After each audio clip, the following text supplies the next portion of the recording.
Nah, di video pembelajaran kita kali ini, kita akan sama-sama membahas dan mempelajari mata pelajaran Bahasa Indonesia untuk kelas 6 kurikulum Merdeka. Kita akan sama-sama belajar di bab 3, yaitu Taman Nasional dan Situs Warisan Dunia di bagian Legenda Putri Komodo. Nah, pembelajaran kita kali ini ada di halaman 53 sampai dengan 60 di buku kalian. Nah, sekarang apakah Nana sudah siap?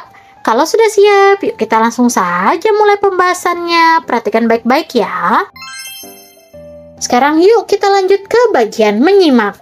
Nah, di bagian menyimak ini, kakak akan membacakan sebuah cerita rakyat. Nah, cerita rakyat ini nanti kalian akan pahami dulu, kemudian setelah kalian pahami nanti ada beberapa pertanyaannya. Untuk itu yuk kakak akan bacakan dulu ya.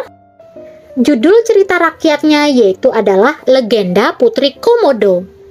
Pada zaman dahulu di Kepulauan Komodo tinggallah seorang pria bernama Empu Najo dan istrinya Lea.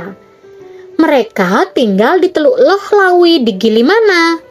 Di sana Empu Najo terpilih menjadi kepala desa. Namun, desa tersebut terus diserang oleh orang-orang dari suku Bajo yang tak segan menjarah dan mengobrak-abrik desa mereka hingga luluh lantak. Setiap kali ada serangan, warga desa memilih mundur ke gunung. Namun, mereka tak bisa menyembunyikan kesedihan dan hati yang berkeping-keping ketika kembali melihat desa mereka yang hampir rata dengan tanah. Berusaha tetap setegar karang, suatu hari Empu Najo mengumpulkan penduduk desa dan mengumumkan, "Wargaku, kita harus pindah dari tempat ini. Suku Bajo akan terus menyerang kita. Marilah kita menetap di gunung. Hutan memberi kita makan. Kita juga bisa merawat kebun, menanam pohon, buah, dan berburu kijang, dan babi hutan yang melimpah." Mereka menyebut desa baru mereka Najo untuk menghormati pemimpin mereka. Di malam terakhir ketika meninggalkan Loh Lawi, istri Empu Najo, Lea, mengandung. Ketika desa baru mereka selesai dibangun, Lea siap untuk melahirkan buah hatinya.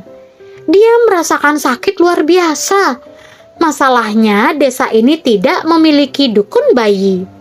Dengan berat hati, Empu Najo sendiri yang membantu Lea melahirkan bayi mereka.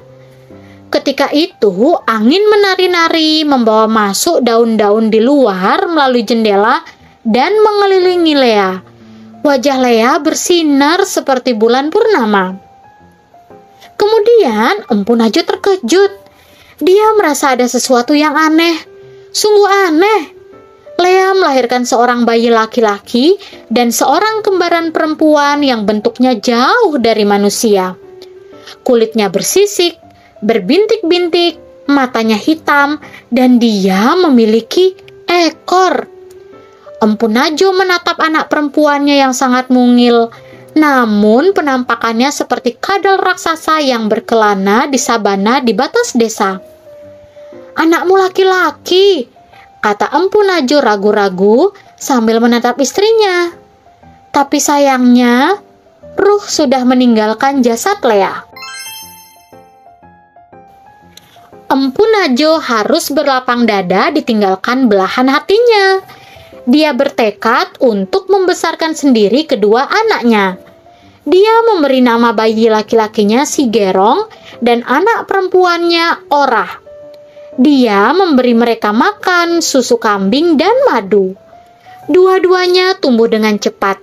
Tapi jauh sebelum Gerong bisa berjalan, Orah sudah menjelajahi jalan di luar rumah dan bahkan memanjat pohon. Meskipun susu masih bisa memenuhi rasa laparnya, dia mulai tertarik pada ayam-ayam milik tetangga. Tetangga mulai mengeluh kepada Empu Najo. "Aku akan memberimu daging," katanya pada Orah. "Tapi kamu tidak boleh menyerang kambing atau ayam warga." Meski Orah tidak lagi mengganggu ternak warga, dia tetap menjadi buah bibir penduduk desa. Mereka curiga ada komodo yang tinggal bersama mereka di sana. Untungnya, ayah dan kakaknya tetap melindungi Orah dan menunjukkan kasih sayangnya. Malahan, si Gerong lebih suka bermain dengan adiknya daripada dengan anak-anak lain. Dua bersaudara ini memanjat pohon bersama atau mengejar kalkun ke dalam hutan. Suatu hari, Orah hilang. Dia meninggalkan rumah ketika matahari baru bangun dan jejaknya menunjukkan bahwa dia menuju hutan. Apakah dia akan kembali? Tanya si Gerong pada ayahnya dengan air mata yang membanjir. Ya, jangan khawatir, dia akan kembali, balas Empu Najo. Tapi dia sendiri juga tampak cemas. Orah akhirnya kembali ke rumah malam itu. Namun semakin hari dia semakin lama meninggalkan rumah dan hanya kembali sesekali. Sampai suatu pagi, si Gerong menemukan adiknya di tepi ranjangnya. Mereka saling menatap lama dan kemudian Orah berpaling dan pergi. Si Gerong tahu bahwa kali ini Orah tidak akan kembali. Tahun-tahun berlalu, si Gerong tumbuh menjadi pemburu yang berpengalaman. Tidak ada babi hutan atau kijang yang sanggup menghindar dari ujung tombaknya. Suatu hari, si Gerong sedang berburu di tepian hutan dekat dengan sabana. Ketika dia mendengar suara gemerisik di dekat sungai, dia melihat kijang jantan. Telinganya tegak dan tanduknya besar.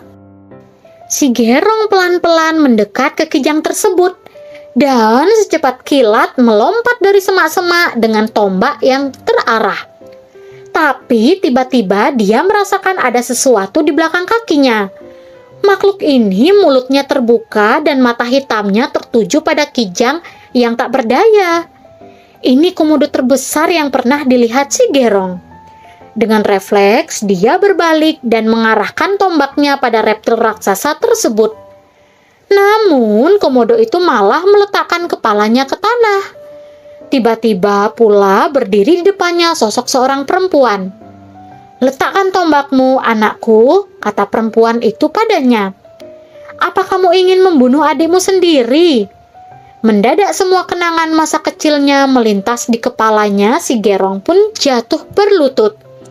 "Ya, dia Orah. Aku mengandung kalian bersama. Dia saudara kembarmu," sosok perempuan itu berkata. Setelah itu, Gerong pun berpisah dengan adiknya. Si Gerong menuju desanya dan Orah menuju sabana. Semenjak hari itu, si Gerong dan orang-orang di desanya memperlakukan komodo dengan baik. Kadal raksasa itu bebas berkelana di sekitar hutan, memakan babi hutan, kijang, dan hewan lain yang ada di sana. Ketika ada komodo menjadi terlalu tua untuk mencari makan sendiri, warga desa akan memberi makan seolah komodo-komodo itu darah daging mereka sendiri.